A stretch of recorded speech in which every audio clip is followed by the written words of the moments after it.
సికింద్రాబాద్ గాంధీ ఆసుపత్రిలో మాజీ మంత్రులు హరీష్ రావు సబితా ఇంద్రారెడ్డిని పోలీసులు అడ్డుకున్నారు. హైదరాబాద్తో ఆత్మహత్య చేసుకున్న బుచ్చమ్మ మృతదేహాన్ని చూసేందుకు గాంధీ ఆసుపత్రికి కూకట్పల్లి ఎమ్మెల్యే బీఆర్ఎస్ నాయకులతో కలిసి అక్కడికి చేరుకున్నారు.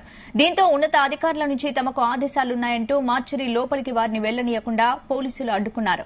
గాంధీ ఆసుపత్రిలో పరిస్థితులు దారుణంగా ఉన్నాయన్నారు హరీష్ రావు. ఇక మెడికల్ దుకాణాల వద్ద ఉన్న ప్రజలతో మాట్లాడారు. గాంధీ ఆసుపత్రిలో మాత్రలు కూడా సరిగ్గా దొరకడం లేదన్నారు. ఇక గాంధీ ఆసుపత్రిలో పారాసిటమాల్ మాత్రలు కూడా దొరకని పరిస్థితి కాంగ్రెస్ ప్రభుత్వంలో ఉందన్నారు హరీష్ రావు. 10 మంది వాళ్ళ ఫ్యామిలీ మెంబర్స్ అలా చేయొద్దని చెప్పారు.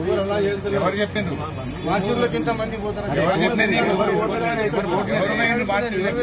పర్మిషన్ లేకుండా థ్యాంక్ యూ సార్. అడుగుతుంది పిఎంఈ కుర్బాల్ సింగ్ సార్. నేను పంపించిందా ఇప్పుడు వాళ్ళని ఓన్లీ వాళ్ళ ఫ్యామిలీని పంపించి 5 నిమిషాలు అయింది.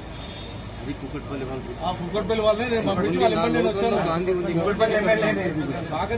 సార్ కుక్కట్పల్లి చనిపోయిన బాధలు వదిలిపెట్టి మీ బాధలు ఎక్కువైపోయినాయి. మాకు ఏసీపీగా లోకల్ పోలీస్ కి బందోబస్తు చూసుకోవడం మాకు ఇష్యూ. మాకు ఎట్లా ఏం చేస్తామని చెప్పి వచ్చి చూడని కూడా చాలు కదా. చేసేది కాదు సార్. వచ్చి చేసేవాళ్ళు ఆపాడు. మీరు వస్తారు. జ్ఞానేశ్వర్ ఎస్ఐ ఆపిండా లేదు అడుగు. నేను అడుగు. సుధాకర్ ఆపిండా లేదు అడుగు.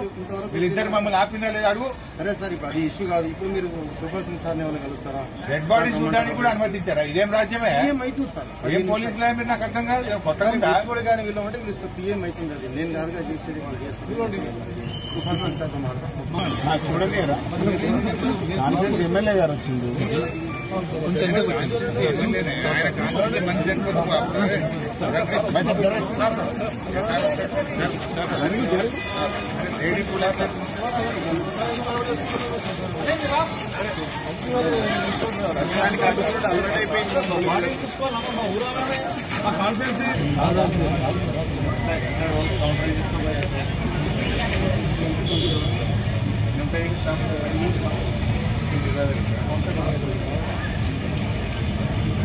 చేసి ఒప్పించి చేయాలి తప్ప ఈ బెదిరింపులు శనివారం రాగానే కోర్టుకు సెలవు గనక శనివారం ఆదివారం నువ్వు కూలగొట్టేటువంటి ప్రయత్నం చేయడం ఇది మూర్ఖత్వం.